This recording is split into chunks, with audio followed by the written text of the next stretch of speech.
Okay, so stay with me here, because what I'm about to tell you sounds like something out of a Hollywood screenplay, except it's real. It happened last night, and the implications are staggering. 3:12 in the morning. Eastern Ukraine. The temperature is hovering at -1 degree Fahrenheit. That's cold. That's the kind of cold where your breath freezes before it leaves your mouth. And in that cold, in the absolute darkness of a mountain pass that most people have never heard of, a 3-mile-long Russian military convoy is pushing forward through a blizzard. 80 vehicles, tanks, armored personnel carriers, ammunition trucks. They're hauling more than 160,000 anti-tank mines. The value of this convoy? $210 million. That's not loose change. That's a serious investment in military hardware. And here's the thing. They have no idea they're driving straight into a trap. Not just any trap. A trap that Ukrainian forces have been engineering methodically, carefully, for nearly 4 months. Because what happens next, what unfolds over the next 50 minutes in that frozen canyon, is going to completely obliterate this entire Russian column. But here's what makes this story absolutely fascinating. The fatal mistake wasn't the ambush itself. It was the decision to enter what Ukraine had transformed into a weather trap, an environmental weapon. Let me back up and give you the context, because context matters here. For weeks, political delays in Washington have been slowing major aid packages to Ukraine. We've been covering this extensively. And Russian commanders watching this grew overconfident. They started thinking they had breathing room. They started taking shortcuts. This particular unit, this convoy of nearly 80 vehicles, including 42 BTR armored carriers, 18 main battle tanks, and 19 ammunition trucks, they treated this narrow mountain pass like it was a Sunday drive, like it was a convenient shortcut to reposition forces near a strategic town. And get this, for 10 out of the previous 11 nights, they crossed this exact same corridor at almost the exact same hour. Same time, same route, same everything. Because Moscow had declared it secure. Predictable. Safe. Except Ukrainian intelligence knew every single detail. Stay with me, because this is where it gets interesting. Ukraine had modified surveillance drones, Orlan-type platforms, and upgraded them with ultra-cold endurance batteries. These things could operate in temperatures down to -22 degrees Fahrenheit, and they'd been tracking this convoy's nightly rhythm for weeks. But they weren't just watching, they were analyzing. Machine learning models were studying wind speeds, snowpack drift patterns, thermal signatures.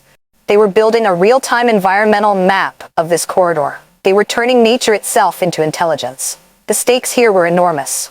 This convoy was carrying a $10 million weekly delivery of fresh anti-tank mines.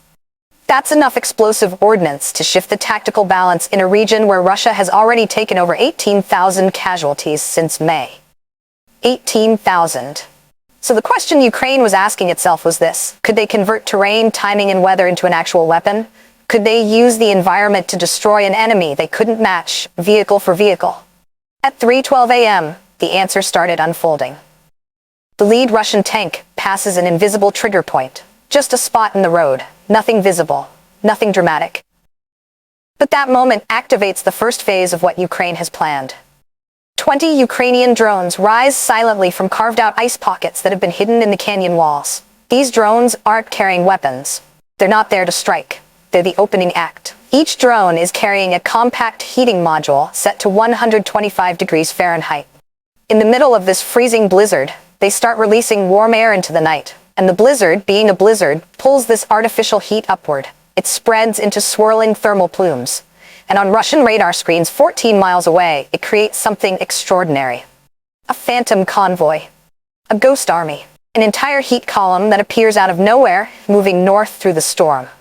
Below, the real Russian vehicles just keep rolling forward.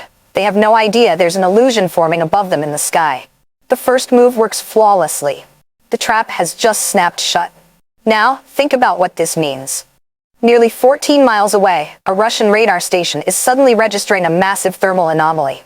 Something far larger than anything they've ever seen in this corridor. To the operators staring at their screens, it looks like a Ukrainian reinforcement column. Tanks, armored personnel carriers, maybe even heavy engineering vehicles.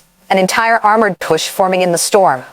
Except none of it is real. It's heat and wind and physics. At 3:19 a.m., the Russian radar crew transmits an urgent report to their sector commander, and this triggers a cascade.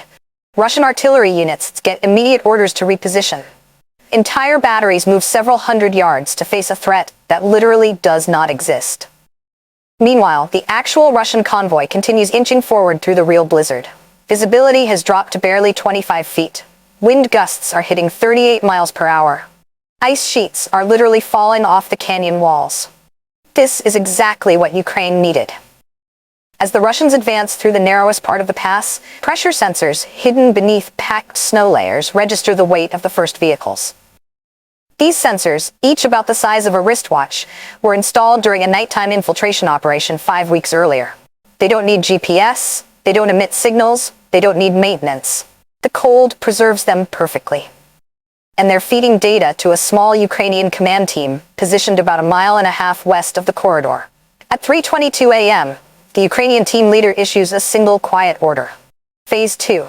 8 larger Ukrainian drones configured for electronic warfare rise from concealed positions under snow-covered rocks. Their job is to flood the canyon with interference. Broadband noise that dissolves radio communications inside the Russian convoy. Truck drivers lose contact with tank crews. Tank crews lose contact with command. This column that was already crawling blind through a blizzard is now functionally deaf and mute. And then Ukraine escalates the psychological pressure. Using the canyon's natural acoustics, they deploy directional speakers that replay distorted engine noises from multiple angles. To Russian ears inside those vehicles, it sounds like Ukrainian armor is maneuvering on both flanks. Both sides. Closing in, even though there's not a single Ukrainian vehicle anywhere nearby. Nerves tighten, formation discipline starts to fray. Then comes the final nudge. A small Ukrainian scout drone descends through the blizzard and drops 3 thermal beacons onto the snow directly ahead of the convoy. Each beacon is calibrated to mimic a tank engine idling at 145 degrees. To Russian thermal sensors, it looks like they're about to drive straight into an enemy spearhead. Their convoy stops, completely. Frozen in place. The killing zone is set. For nearly 6 minutes, the Russian convoy sits there. Half from confusion, half from genuine fear of what they think is Ukrainian armor waiting ahead in the whiteout. The canyon feels claustrophobic. Every sound is amplified. Every shadow looks threatening. And this is the exact moment Ukrainian planners have been waiting for. At 3:28 a.m., ground sensors detect that the full length of the convoy is now stretched across the narrowest portion of the corridor. The tanks are bunched too close together. Trucks have closed gaps to avoid losing sight of each other in the storm. 3 APC drivers have actually stepped out of their vehicles to try to figure out what those thermal signatures ahead are. From a tactical perspective, this convoy is now one continuous, immobile, metal target. Ukraine moves to Phase 3, and if you're enjoying this breakdown, do me a favor, hit that subscribe button and like this video, because what comes next is extraordinary. Hidden beneath nearly 5 feet of drifted snow, 15 Ukrainian demolition charges activate simultaneously. These aren't anti-vehicle mines. They're directional ice fracture explosives. They're designed to manipulate terrain, not destroy vehicles. They fire upward. The blasts send massive slabs of pre-weakened ice cleaving off the canyon walls. Each slab weighs between 6 and 12 tons. And they plunge downward like natural avalanches. The Russians mistake the first impacts as artillery strikes. Panic is immediate. 3 vehicles gun their engines forward. 2 try to reverse. 1 tank skids sideways and jams the entire column. Within 30 seconds, the pass is completely blocked from both ends. But Ukraine isn't done. A second layer of charges detonates farther up the slope. This triggers a cascade of compacted snow that collapses onto the road. It's not enough to bury the vehicles, but it's enough to trap them behind a 14-foot wall of frozen debris. The canyon has transformed into a sealed chamber. The Russians are boxed in. Commanders try to reorganize, but their radios are still jammed. A few crews try to climb out through hatches, but they retreat immediately as fresh ice fractures overhead. The temperature is -1 Fahrenheit. Wind chill makes it feel like -31. Visibility is less than 20 feet. Every minute they stay trapped, the cold drains fuel, batteries, and morale. Inside the Ukrainian command node, the team leader checks the final sensor readings, then issues the next order. Phase 4. Bring the hammer. The ambush is about to turn lethal. More than 1 mile above the canyon, 12 Ukrainian strike drones break through the upper cloud layer. These aren't decoys. These aren't jammers. These are carrying 38-pound shaped charge warheads designed to pierce armored roofs that have been weakened by extreme cold. They descend through the blizzard in a staggered pattern, using cliff faces to mask their approach. Inside the convoy, Russian crews finally sense real danger.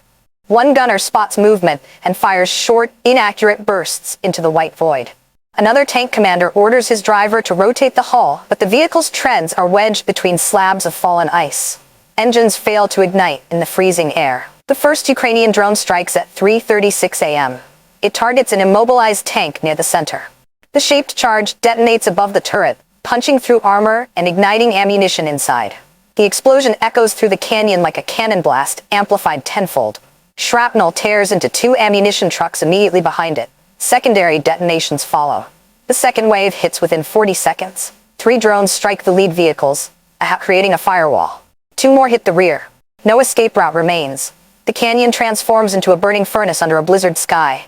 Fire and snow colliding. The cold intensifies the destruction. Fuel lines crack. Hydraulic systems freeze and burst. One final drone releases a thermal scatter charge, each pellet burning at 2,500 degrees, preventing Russian crews from approaching damaged vehicles. In less than 4 minutes, the convoy's combat capability drops by over 70%. The blizzard hides the smoke, the canyon traps the flames, and the Russians realize they're not in a fight anymore. They're in an execution zone. By 3:41 a.m., the corridor has transformed into a death chamber. But Ukraine's operation isn't over. A significant portion of the cargo, those mine shipments, remains intact inside armored carriers. Destroying those crates is essential. Ukraine initiates Phase 5, controlled ignition. Deep inside the canyon wall, Ukrainian teams had positioned 4 remote thermal lances weeks earlier. Each can project a 3,000-degree plasma burst capable of melting through heavy armor. At 3:43 a.m., the first lance fires. A jet of orange plasma stabs into the side of a carrier hauling mine crates. The armor glows red, sags, then breaches. Inside, chemical fuses begin to warp and rupture. Ukraine engineered the temperatures precisely to avoid chain reactions. The mines pop and hiss, rendering themselves unusable. Meanwhile, Ukrainian drones shift into containment pattern, scanning for survivors attempting to regroup. Russian crews are breaking down. Several try to climb the canyon slope. The ice is too sharp. Others try to dig out vehicles but retreat as more snow cracks loose overhead. At 3:46 a.m., secondary flare-ups ripple through the convoy. Fuel cells cooking off, ammo boxes bursting. By now, over 85% of mobility is gone. Nearly all mine shipments have been compromised. Ukraine isn't just destroying vehicles. They're erasing weeks of Russian logistical effort. By 3:52 a.m., the canyon is no longer a battlefield. It's a sealed tomb. Ukraine moves to its final phase, eradication and extraction. At 3:54 a.m., 2 final drones descend. These carry 52-pound thermobaric charges designed for enclosed terrain. They position at opposite ends of the convoy. At 3:55 a.m., both detonate. The canyon amplifies the blasts like an echo chamber. Pressure waves ricochet off frozen walls, crushing vehicle hulls. Snow condenses to vapor, flames stretch horizontally. Russian survivors are thrown off their feet. When the echoes fade, the corridor falls silent. The blasts haven't just destroyed what remained. They've sterilized the battlefield. No equipment, no mines, no electronics, no intact vehicle can ever be recovered. At 3:57 a.m., Ukrainian teams prepare extraction. Jammers power down. The sensor network is remotely wiped. Natural winds bury their tracks. By 4:02 a.m., they've vanished. At sunrise, Russian reconnaissance drones finally reach the corridor. Their footage reveals what analysts describe as a total mechanical extinction event. Of 80 vehicles that entered, fewer than 5 retain recognizable silhouettes. Every mine shipment is unusable. Fuel, ammo, spare parts, obliterated. Russia's reinforcement attempt delayed by 12 to 15 days. For a mission planned over 4 months and executed in under 50 minutes, Ukraine achieved a strategic, logistical, and psychological victory. The storm was their ally, the canyon was their weapon, and the convoy was their lesson. That's our reporting tonight. If this story captured your attention, leave your thoughts below and subscribe for more in-depth coverage. Good night.